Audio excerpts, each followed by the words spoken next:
Hello. This is our presentation of a pulley system design using SolidWorks. This project, created by partners Joshua, Joe, and Wyatt, was created for DFT 170 and instructed by Dr. Chapman. Getting started with our project, we decided to use the design of the pulley on our handout as a model reference. There weren't any dimensions to copy after, so we had to use our intuition, as well as dimensions similar to those from online sources.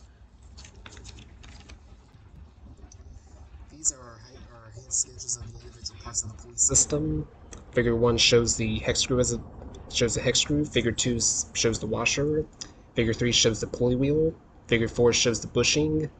Figure 5 shows the bolts, the 2 bolts. Figure 6 shows the turn screw, and Figure 7 shows the bracket. Now on to our assembly parts. The hex screw was made by drawing a hexagon and used the extrude boss base feature to transform into 3D.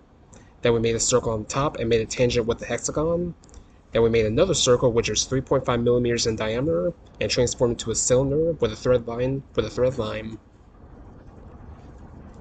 The washer was made by drawing a 15 millimeter diameter circle and then making a 3.5 millimeter tapped hole using the hole wizard feature in SolidWorks.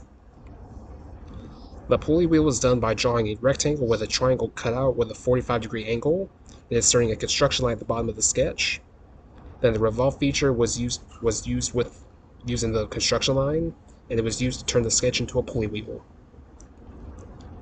The turn screw was done by constructing a 16 millimeter hexagon and then drew a circle and made the circle tangent to the hexagon. We then used extrude cut and flipped the side to a depth with the depth set at 10 millimeters with an angle set at 60 degrees. Then we inserted a 3.5 millimeter circle, extruded to 30 millimeters. Then we inserted a thread line. Next is bushing used for the rotation of the pulley system. This was made by using revolved boss base feature of the figure, allowing the center line to act as an axis of revolution. Then using hole wizard to make a hole of 3.5 millimeters and a length of 21.75 millimeters. This bracket was made by extruding an L shape, then extruding the outside. Next was extruding a rectangle and using hole wizard to cut 2 holes.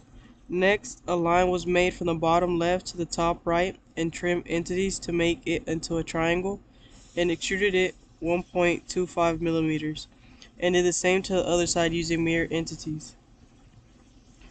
Lastly is a full pulley assembly model in isometric view. Now on to our assembly drawing document. This drawing document shows the 3 standard views, front, top, and right. It also includes an isometric view of our pulley assembly.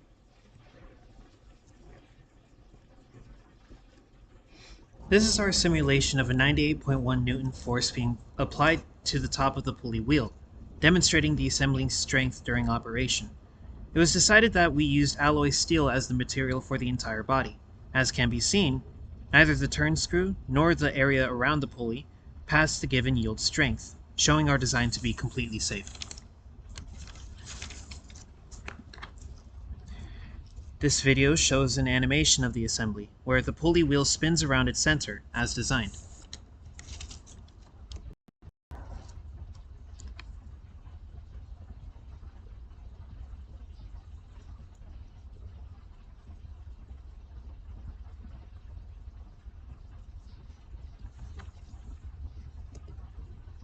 Our team was able to demonstrate our proficiency with SolidWorks through the use of features such as extrude, revolve, and fillet, and features in assembly mode such as mates. In situations like finding out how to show a clearer animation for our pulley, we helped each other by giving creative advice such as adding a green extrusion to the object. This, as well as generally splitting tasks to work on, improved our experience in teamwork atmospheres. From this, we've all gathered the importance of producing stellar quality work and overall efficiency. Our abilities would not be as possible or as refined without the practice we've received from our instructor.